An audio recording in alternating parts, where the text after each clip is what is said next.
Now, just like me, you overindulged during the holiday season, I'm sure you've got a New Year's resolution that you want to stick to. I'm here to give you 5 tips in order to help you succeed in your New Year's resolution and achieve your goal.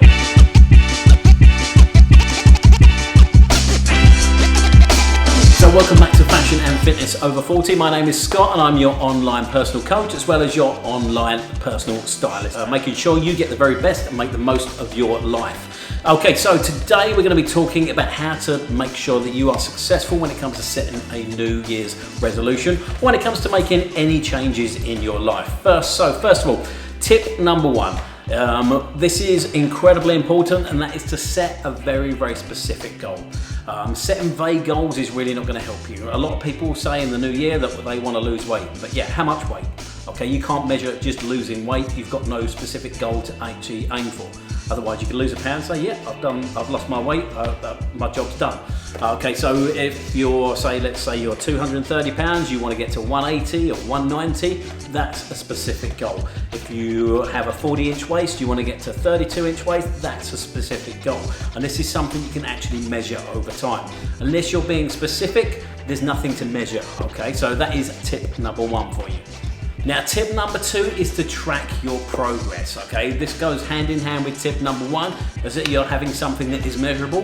That way you can actually track it as you're actually progressing. So you can always look back and see what worked for you. Let's say you're on a new meal plan or something like that, or trying to lose some weight. You can go back, even keep a journal as to what you've been eating. You can even go back and you can see what you've done in the past and what was working. So if there was one specific week where you happen to lose a bit more weight, or you were happier with the progress you made in that week, you can always go back and you can look back on that, and then you can maybe create that week again. Okay, so yeah, having a journal or some way to track your progress is absolutely key. Now, tip number 3 is making your New Year's resolution your new habit. The only way you can do this is through consistency. We have to get rid of old habits. Now, the reason it is so hard to get rid of old habits, and the reason that the saying is this, old habits die hard, is because the subconscious and the mind wants to fight change the entire time, okay? The body and the mind is very, very comfortable the way things are. They like to fight change. So this is why it's so hard to develop new habits, whether it's a new workout routine, whether it's eating in a new way, like a new diet or something like that. That is why it's so hard to make these changes, because the brain will find every way it can to interfere with it. So being consistent, doing a new thing, let's say, and doing small things at a time, creating those small habits, and over time they create bigger habits. Okay, so this is how we make the changes. We have a saying in the coaching industry that is small hinges swing big doors, and that's a lot of small things adding up to create one big change.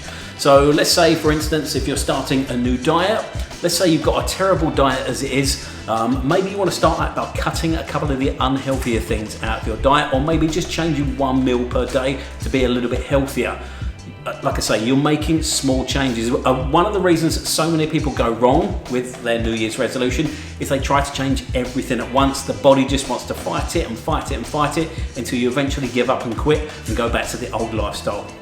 New habits is the only way you're going to be able to create that new lifestyle for yourself, and the smaller you can break those down and create new habits, the easier it's going to be later on to change everything else.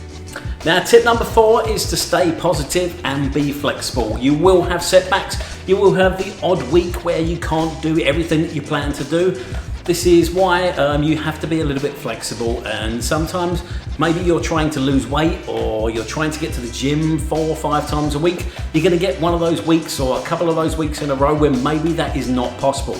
You can't be too hard on yourself. You've got to just give yourself a little bit of flexibility, but this is why we keep that journal. So let's say you have a week where you're trying to lose weight, you've done all the right things, but then sometimes you just don't lose weight, okay? So you can go back again, as I said, look at that journal, see what worked for you best in one of those previous weeks, and then you can fall back on that and then try that again. But stay positive, stay consistent, and those changes will come along. And like I said, you've got to be flexible. Some things will come along and stop you or find a way of getting in the way. So get past that and keep moving on. Okay, so just before tip number 5, make sure you like and subscribe if you're enjoying the new content. Otherwise, shoot me a comment in the comment section below. Let me know what your New Year's resolution is, or what you're doing to achieve your goals. Let me know how it's going so far.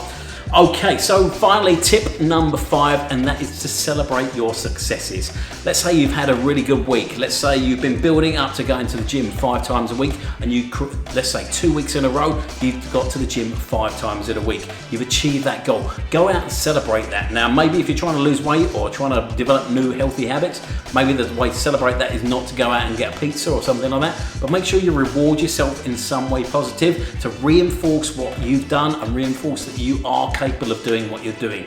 Now, I hope you've enjoyed today's tips and today's video.